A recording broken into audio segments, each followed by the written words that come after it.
Hello everyone guys, আপনারা দেখতে যাচ্ছেন। আজকে আপনাদের একটা জিনিস দেখাবো। আমার ইনকিউবেটর নিয়ে আসছিলাম 15 তারিখে। আজকে হলো প্রায় 20 তারিখের মতো। আজকে আমি দেখবো বাচ্চা জন্ম নিতেছে কিনা, মানে ডিমে। তো অনেকগুলো ডিম দেখতেছেন এখানে।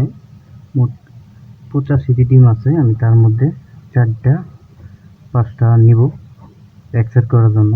মানুষ হাড্ডি মাড্ডি থেকে আমি দেখবো ডিম বাচ্চা হয় কিনা।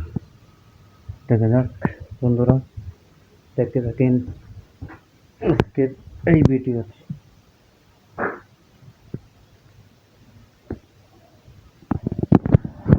তো এভরিওয়ান গাইস, দেখেন যদি ডিম হয় তাহলে কালো দেখাবে, আর ডিম যদি না হয় একদম কালো। এইবার থেকে এবার সব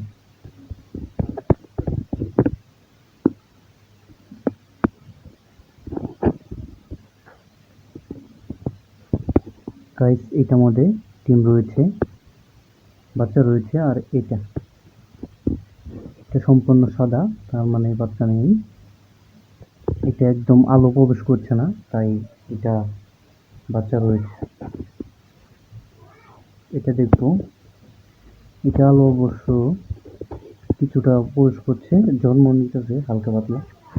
তো আমি একটি 5টা ধরে অ্যাকসেপ্ট করলাম, দেখলাম আজকে বয়স ডিমের 15 দিনের মতো। তো আজকে এই মুহূর্তেই আপাতত অনেক খামারি ভাইয়েরা আছেন যারা অভিজ্ঞতা, আমাকে ইনবক্সে কমেন্ট করে বলবেন কেমনে হলে এই বাচ্চাগুলো ফুটিয়ে বের করা যায়।